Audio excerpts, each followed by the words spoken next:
Hi everyone. ఈరోజు మనం site clearance గురించి తెలుసుకుందాం. Building a house is everyone's dream. అయితే మనం కన్స్ట్రక్షన్ స్టార్ట్ చేసే ముందు మనం సెలెక్ట్ చేసుకున్న సైట్ని క్లీన్ చేసుకోవాలి. సైట్ క్లియరెన్స్ అనేది మేజర్గా 3 types. One is vegetation clearing, structural removal and other site clearance.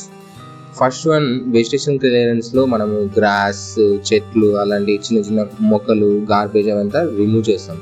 దీన్ని వెజిటేషన్ క్లియరెన్స్ అని అంటాం. తర్వాత స్ట్రక్చరల్ రిమూవల్లో ఒకవేళ మనం ఆల్రెడీ ప్రీ కన్స్ట్రక్టెడ్ ప్లేస్లో మనం కొత్త కన్స్ట్రక్షన్ చేయాలనుకున్నప్పుడు ఆ స్ట్రక్చర్ని డిమాలిష్ చేసి ఆ డెబ్రిస్ని రిమూవల్ చేసిన తర్వాత మనం కన్స్ట్రక్షన్ అనేది స్టార్ట్ చేసుకుంటాం. దీన్ని స్ట్రక్చరల్ రిమూవల్ అని చెప్పేసి అనుకుంటాం. తర్వాత third one is other site clearances like excavation సంబంధించి టాప్ సాయిల్ని రిమూవ్ చేసి క్లీన్ చేసిన తర్వాత మనము మార్కింగ్కి వెళ్తాం. సో ఇలాంటి ఇన్ఫర్మేటివ్ వీడియోస్ కోసం మన ఛానల్ని ఫాలో అవ్వండి. Thank you everyone.